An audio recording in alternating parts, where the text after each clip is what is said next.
The reaction from Capitol Hill on today's historic conviction of former President Donald Trump. Let's bring in Reese Gorman from the Daily Beast, who's up late with me tonight here on the Final Five. You've been making the rounds. You've been talking with people. Clearly there's a lot of partisan reaction to this, but what have you been hearing on the Hill today? Yeah, significant partisan reaction. One thing of note, almost instantly, all Republican leadership in the House kind of instantaneously came out, just announced this verdict, said that it was rigged. Mike Johnson said that Trump will win on appeal. Emmer came out basically saying that this is just distortion of justice in America. And then on the flip side, you have Democrats in both chambers just praising this verdict. Notably enough, you have not seen kind of these vulnerable Democrats come out and praise the verdict. I have not yet seen John Tester, nor have I seen Sherrod Brown kind of praise the verdict of Trump. Take it they are in states that Trump wins pretty easily. They're running in as a vulnerable Democrat. But for the most part, it's very along party lines of how people are reacting. Republicans are ashamed and upset and just kind of yelling at whoever can listen. And Democrats are praising to anybody and everybody about what is going on. You know, along the way, we've heard some members of Congress, and whether this is campaign maneuvering, campaign speech, and nothing more, they were talking about ways to try to find legislative remedies to situations like this. You know, do you get the Congress involved in prosecutions of former presidents? Really something that I think resonates with the base, but really, as far as legal remedies go, not necessarily something that would be actionable. Mm-hmm. No, yeah, and you've definitely seen that happen a lot. You saw J.D. Vance and Lee Stefanik file multiple complaints against the judge in this case, as well as in Stefanik's case, judges in multiple of Trump's cases. And you've had representatives like Russell Fry out of South Carolina file legislation that would basically allow kind of these kind of prosecutions of, and they're saying it could be for anybody, but I mean, for the vast majority, they're doing it because of what's happening to Trump in both Georgia and New York. But allow for a change of venue into federal court, and in their words, to kind of inhibit this political persecution, quote unquote, of what's going on. And so you have seen kind of a lot of this legislative kind of actions, some legal things, whether it's them sending letters asking for investigations or for these people to kind of be looked into or censured. But again, as you noted, a lot of this is.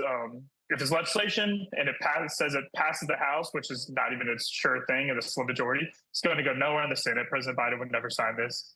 And arguably these kind of complaints that they're filing against these judges, especially in New York, Democratic governor over there is probably not going to do anything.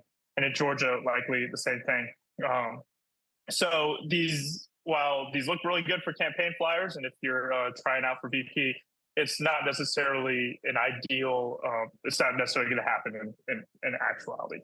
And on the flip side of it, knowing, you cover a lot of the ins and outs of what's happening on Capitol Hill, but as we enter this election season, and as we've heard many people say, this verdict gives Democrats the ammunition to preface Donald Trump with convicted felon no matter what. So there's some messaging on the flip side of the coin as well.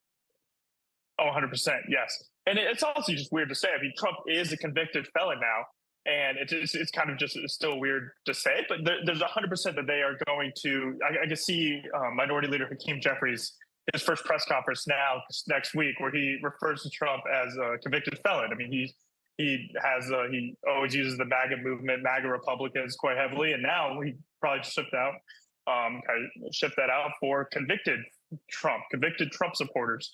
And I think you could just kind of see the writing on the wall on how this will be messaged, both by the DCCC, the House campaign arm, by the DSCC, the Senate campaign arm, and by the DNC, President Biden, and how they will kind of use this to go after Trump. And it will that will definitely be a hot message that you will be seeing on flyers, on ads, on posters, on billboards, and everything in between. And, the confluence of events coming up on July 11th, which is when we'll see the sentencing, at least that's what was slated today for 10 a.m. And 4 days later, you have the Republican National Committee opening up in Milwaukee. Yes.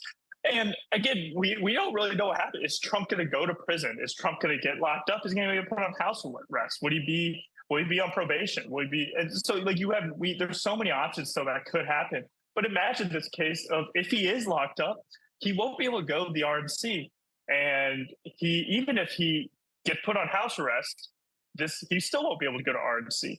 And so there's a whole kind of options that are going to play into this. And at the RNC, he's supposed to formally accept the nomination. Still, technically, he is the presumptive nominee because he has not been nominated to the RNC, although that is basically a sure fact that he will be nominated to RNC. Sure. But and who knows, maybe I don't think we've had in my lifetime a presidential candidate that's not there to receive the nomination, whether virtually or whatever. Yeah. He's in prison, he probably can't join via Zoom. And so this just throws in a whole lot of other unknowns into the equation here. Reese Gorman from Daily Beast. Reese, always good to see you. Thanks, man. Thanks for having me on. Final Five is back after this.